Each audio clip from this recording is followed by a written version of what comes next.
है कि पंजाब और हरियाणा में ये प्रोटेस्ट ज़्यादा हो रहे हैं। तो पहली चीज़ तो ये है कि दोनों स्टेट की जो इकोनॉमी है वो एग्रीकल्चर बेस्ड है। दूसरी चीज, जो सेंट्रल गवर्नमेंट है वो हर साल गेहूं और चावल बल्क में खरीदती है। हरियाणा 60% से ज्यादा प्रोडक्शन करता है बासमती राइस का, और पंजाब ऑल ओवर इंडिया में 2/3 से ज्यादा गेहूं प्रोड्यूस करता है। जब सेंट्रल गवर्नमेंट बल्क में गेहूं और चावल खरीदती है तो स्टेट को 8.5% टैक्स देती है, जिसमें से 2.5% एपीएमसी मंडी को जाता है और 6% डायरेक्टली स्टेट के पास जाता है। अगर मैं सिर्फ पंजाब की बात करूं तो लास्ट ईयर 3600 करोड़ रुपए मिले थे इसी टैक्स से, जो कि ये लोग यूज करते हैं फ्री इलेक्ट्रिसिटी वगैरह देके फार्मर्स को इलेक्शन के टाइम पे।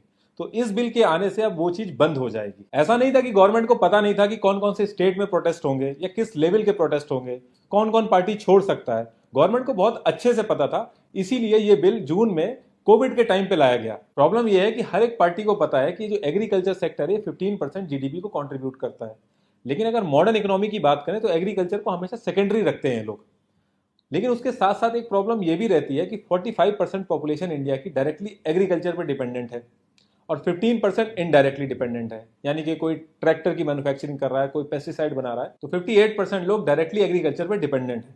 और जब इतना बड़ा वोट बैंक इन्वॉल्व होता है किसी चीज में, तो वहां से शुरू होती है पॉलिटिक्स। आप नोटिस करेंगे किसान इनके मैनिफेस्टो में रहता है, किसान इनके भाषणों में रहता है, लेकिन किसान कभी भी इनके रियल एजेंडा में नहीं रहता। जब से देश आजाद हुआ और जितनी भी गवर्नमेंट आई है, सबने एक ही राग अलापा है कि पहले किसान कच्चे में रहता था, हमने पक्का कर दिया।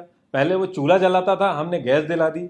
जबकि असल बात यह है कि पक्के मकान में वही रह रहा है जिनके बच्चे खेती छोड़ के बाहर जॉब करने गए हैं। जिनका परिवार आज भी खेती में लगा है, वो कच्चे मकान में रह रहे हैं आज भी। सबसे ज्यादा किसान के बच्चे फौज में जाते हैं। एक लग्जरी कार खरीदने आप अगर जाएंगे तो 7.5% से रेट ऑफ इंटरेस्ट स्टार्ट होता है। वहीं एक किसान ट्रैक्टर लेने जाता है और उसको लोन कराना है तो 17% तक का रेट ऑफ इंटरेस्ट लगता है। एवरेज लैंड होल्डिंग है इंडिया के अंदर 1.1 हेक्टेयर। अगर मैं 1 हेक्टेयर की बात करूं तो उसमें से 27 कुंटल गेहूं निकलता है 6 महीना खून पसीना बहाने के बाद। जो करंट रेट चल रहा है वो है 1925 रुपए पर कुंटल, जो गवर्नमेंट ने एमएसपी पे डिसाइड कर रखा है। तो उस हिसाब से एक किसान की 6 महीने की इनकम हो गई 51,975 और मंथली इनकम हो गई 8,662 और एक दिन की इनकम हो गई 288।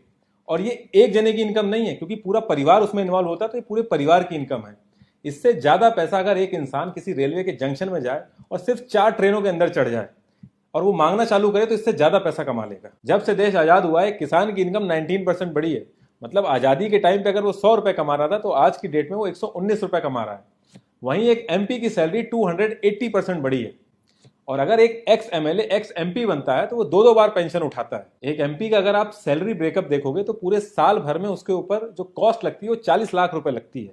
मैं इन हैंड की बात नहीं कर रहा हूं, मैं जो कॉस्ट लगती है उसकी बात कर रहा हूं। और जिस रेट कार्ड में इनके कैंटीन में सामान मिलता है, पूरे इंडिया के अंदर वो रेट कार्ड में आपको सामान नहीं मिल सकता।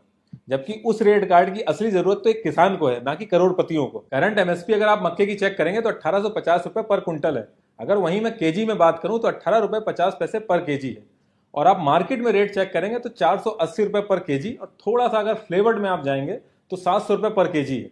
तो ये जो डिफरेंस है, इससे आप आइडिया लगा सकते हैं कि बीच में कितना बड़ा मुनाफा छुपाया जा रहा है। ये पूरी दुनिया में इकलौती ऐसी जगह है जहां पे ओनर सस्ते में बेच रहा है और कंज्यूमर महंगे में खरीद रहा है, और जिसका ना लैंड है ना अनाज है, जो मिडिल मैन है वो सबसे ज्यादा मुनाफा कमा रहा है। और रही बात पार्लियामेंट में ये बिल सही तरीके से पास हुआ, वॉइस वोटिंग सही थी या गलत थी, तो इन सब चीजों में पढ़ के कोई फायदा नहीं है, क्योंकि ये सारी पार्टियां मिलकर बस एक्टिंग कर रही हैं मदद करने की। कोई एक्चुअल में मदद करना नहीं चाहता। 2019 में अगर आप ऑपोजिशन का मैनिफेस्टो देखेंगे तो पैराग्राफ 7 और सब क्लॉज 11 में वो लोग यही बिल लाने की बात कर रहे हैं। इनफैक्ट 2012 में ऑपोजिशन ने खुद स्मॉल स्केल पे कॉन्ट्रैक्ट फार्मिंग कराई थी, और आज की डेट में वो कह रहे हैं कि डेमोक्रेसी की हत्या हो गई है। 2001 में नवंबर के मंथ में अमृतसर के अंदर जो हमारी रूलिंग गवर्नमेंट है वो एसेंशियल कमोडिटी एक्ट को खुद ही अपोज कर रही थी। और ऐसा नहीं कि कोई और लीडरशिप कर रही थी, जो करंट लीडरशिप है वही इस चीज का अपोज कर रही थी।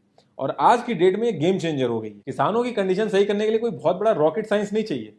एक छोटा सा फ्रेमवर्क चाहिए जिसमें किसान, जो कि लैंड का ओनर है, जिसकी फसल है, उसको सबसे ज्यादा प्रॉफिट हो। जब से हमारा देश आजाद हुआ है, हमारी गवर्नमेंट ने बहुत बड़े बड़े डिसीजन लिए हैं। पाकिस्तान के 2 टुकड़े कर दिए, 370 हट गया, रातों रात 500,000 के नोट हट गए। तो इन सब डिसीजन के आगे ये सब बहुत छोटी सी चीजें हैं, लेकिन ये होगा पॉसिबल तभी जब गवर्नमेंट चाहेगी।